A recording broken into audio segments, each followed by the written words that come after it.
Como é um escândalo ouvir dizer-se que as principais e melhores medidas contra a corrupção vieram do Partido Socialista.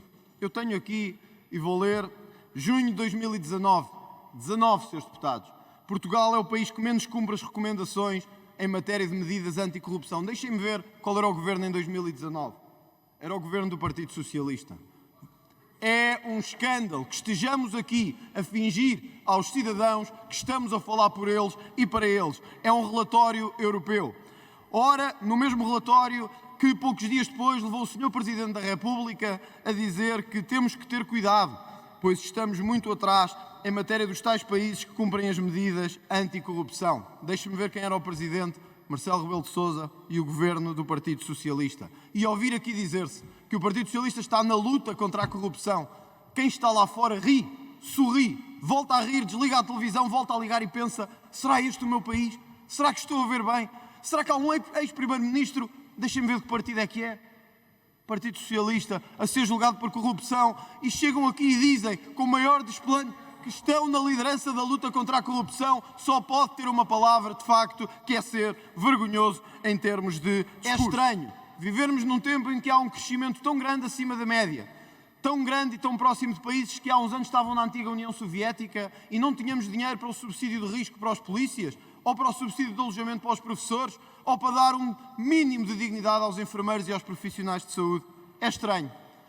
É estranho estarmos no maior crescimento de sempre, mas a atualização dos escalões do IRS ser feito, imaginem, abaixo da inflação.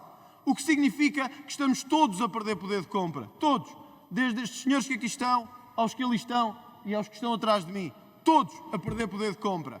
E tantos a aplaudir essa perda de poder de compra. É como que dizer: batam-me que eu gosto, continuem-me a bater que eu gosto e que eu aprecio. Mas não deixa de ter também uma certa curiosidade ouvir as desculpas que a esquerda dá, que é: e tal, no tempo do Passos era pior, e há 20 anos era pior ainda, e no tempo do Vasconcelos se calhar ainda era pior. É sempre a mesma desculpa. Estão há anos no governo e mesmo assim a desculpa é sempre uma: Pedro Passos Coelho, o PSD, o CDS e todos os que não estavam, mas podiam estar. É sempre a mesma desculpa com o mesmo nome: Pedro Passos Coelho. Mas não deixa de ser estranho também, eu sei que o nome de Pedro Passos Coelho vos causa alguma indignação, não deixa de ser estranho que um país com o tal crescimento continue com tantos sem-abrigo na rua, que ainda agora aumentam, como na Madeira, mas tenha as portas abertas para a imigração ilegal, com hostéis e alojamentos, mas não tenha para os sem-abrigo portugueses e para aqueles que tanto precisam. Não basta olharmos para a televisão e ver que metade da população está a pagar o IRS da outra metade, mas sorrimos e dizemos: vai sempre ser assim. Há sempre metade do país a pagar a outra metade do país aquilo que tem que fazer. Já não é o país do crescimento, é o país do tirar a uns para dar a outros, roubar aos mesmos para dar aos mesmos de sempre. E isso não é certamente um país de crescimento. Mas não deixa de ser também, não é um desafio de Natal, como dizia o meu antecessor aqui neste palanque. É uma piada de Natal, que hoje acordámos e ouvimos o Sr. Primeiro-Ministro dizer: não é de esquerda promover déficits, nem aumentar a dívida. E por momentos voltei a desligar a televisão, voltei a fechar os jornais e a lembrar-me se este não era o Primeiro-Ministro que foi Ministro da Justiça de José Sócrates, que nos trouxe a Troika, e que este não é o partido que nos trouxe 3 vezes a Troika a Portugal. É olharmos para isto e dizermos: que país é este em que eu estou? Em que, aparentemente, aqueles que tinham a responsabilidade de me governar são os primeiros a fazer piadas de Natal numa quadra tão importante como esta. Só uma última notícia e vou terminar, Sr. Presidente. Nós podemos fazer as piadas que quisermos, podemos bater palmas e podemos continuar, mas os portugueses lá fora não estão a bater palmas. Os portugueses lá fora estão preocupados com a perda de poder de compra, com a insegurança, com a imigração ilegal. E é isso que a seu tempo será ajuizado. Não é um desafio de Natal, não temos nenhum desafio de Natal. É apenas dizer-vos que fizeram a maior piada de Natal que este Parlamento podia ter tido. Muito obrigado. Sr. Deputado muitas vezes Tem que coloca concluir. questões importantes sobre a quebra de salários de professores, de polícias, de enfermeiros, de médicos, a austeridade que penaliza as pessoas. Mas eu pergunto-lhe, há bocadinho referia o governo de Pedro Passos Coelho e dizia que esse é apontado, tem que terminar, Sr. faz favor. Presidente, esse é apontado como o erro, o culpado de tudo. Mas eu perguntava, Sr. Deputado, quando isso aconteceu, quando esses cortes tiveram lugar, onde é que o Sr. Deputado militava? Obrigado. Junto de quem é que o Sr. Deputado afirmava o seu programa político? Muito obrigado. E quem é que o Sr. Tem Deputado que criticava, terminar, então? Muito Sr. obrigado. Deputado. Obrigado. Para responder, tem a palavra o Sr. Deputado André Ventura. Por favor. Querem continuar a bater palmas? Posso responder? Obrigado. É muito, se quiserem continuar, podem continuar. É um hábito da tal cortesia da casa. Podem continuar a bater palmas. Ficamos muito bem. Os portugueses estão a adorar. Olha, é muito simples. Posso responder ou não? Nervoso, nada nervoso, ó Sr. Deputado. Se há coisa que eu não tenho, nervoso, Sr. Deputado. Vamos por partes. E, começando pela primeira questão, de facto, o reforço de meios é fundamental. Quer falar por mim também? Não? Obrigado. De facto, o reforço... De facto... Obrigado. Você a falar de liberdade de expressão é melhor nem...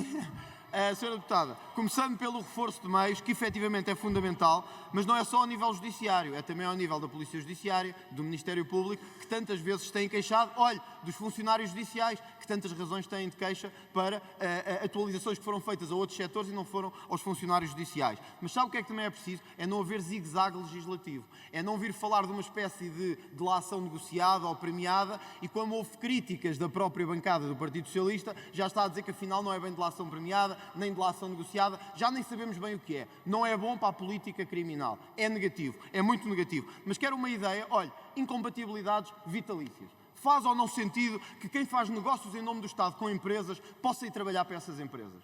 Olhem para as pessoas lá fora. Olham para isto e dizem que escândalo enorme. Alguém negociou pelo Estado e agora está a trabalhar lá. Coragem. É isso que precisamos. Coragem. Sr. Deputado, deixe-me só dizer-lhe isto. Eu aceito os seus bons e de outros conselhos sobre cortesia, mas deixe-me dizer-lhe isto com toda a franqueza e direção, Sr. Deputado. É que se estas regras se aplicassem assim, provavelmente o Sr. Deputado já não estaria aqui também nesta Câmara. É que, podem bater palmas agora também, não sei se o Sr. Deputado viu televisão nos últimos dias, mas ouvimos uma série de ilustres socialistas usar as mesmas expressões que eu, o mesmo estilo que eu e a mesma forma. E o Sr. Deputado deve ter desligado a televisão e ter dito: ai Jesus, que eles estão a fazer o escrutínio que têm que fazer. Chama-se democracia, Sr. Deputado. Sabe que a cortesia não serve só para uns, serve para todos. E os jornais e as televisões foram os primeiros a fazer esse escrutínio.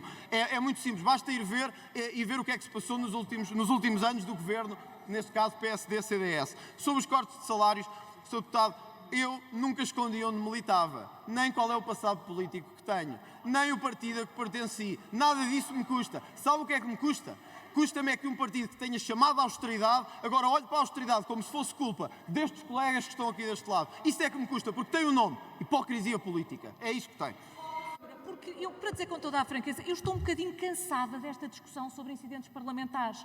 E eu ouvi muitas vezes dizer os portugueses lá fora também não estarão para concluir, Sra. Com certeza, Deputada, faz Sr. favor. Presidente. Os portugueses lá fora também não estarão um bocadinho cansados destes incidentes permanentes, porque eu percebo que o Sr. Deputado queira dizer aquilo que entende, mas se calhar mais vale, nós não fomos eleitos apenas para protestar, Sr. Deputado, nós fomos eleitos para resolver Muito obrigado, os problemas Sra. das pessoas. Deputada, peço E, para portanto, Sr. concluir. Deputado, eu percebi as questões que colocou, só não percebi nenhuma solução que lhes apontou, e era isso que eu afinal gostava de saber. Sra. Deputada, completamente de acordo consigo, os incidentes não ajudam ninguém, mas como também deve imaginar, não tem sido o Chega a criar incidentes, têm sido os outros partidos a criar incidentes com o Chega. Essa é que é a verdade. E olhe, sobre soluções, é muito simples de ver. Uma delas, acabámos de dizer, as incompatibilidades. Era algo que há muito tempo esta Casa deveria ter feito e não o fez. Já o propusemos, a reforma e a reformulação do Henrique. Não está, Sr. Deputado. Não está como vocês querem. Não está, e basta ver os casos vergonhosos que existem em Portugal, que se estivesse na lei não existiam. Quer que lhe dê 1, 2, 3, quantos quer. Posso-lhes dar o que quiser. Mais, Sra. Deputada. Propusemos a reformulação do enriquecimento ilícito, que pudesse ir de encontro àquilo que tinham sido as exigências do Tribunal Constitucional. Até agora, absolutamente nada. O que é que vimos? Vimos uma espécie de uma delação que não é nem premiada nem compensatória. É uma espécie de uma brincadeira que nem sabemos bem o que é e vamos ver a seu tempo. Isto é apontar soluções que as pessoas querem ver efetivamente consagradas. Por exemplo, Quando nós aqui acabamos com o regime de pensões vitalícias, que de facto era uma vergonha para o regime democrático, eu queria que me explicasse porque é que o seu porta-voz nacional, um dos beneficiários deste regime de pensões vitalícias, Sousa Lara, foi por essa alteração legal que deixou de receber, porque por ele continuaria a receber. Considera que isto é uma vergonha, Sr. Deputado? Mas gostava também de lhe perguntar... Mas gostava também de lhe perguntar sobre o seu candidato às eleições europeias, do Chega, que é arguido por ter alegadamente montado um esquema para sacar dinheiro ao Estado, que foi compulsivamente aposentado por ter mais de 80 dias de de faltas consecutivas ao trabalho. Isso não considera de facto uma vergonha que depois tenha aqui o abrigo político no Chega, o seu partido político?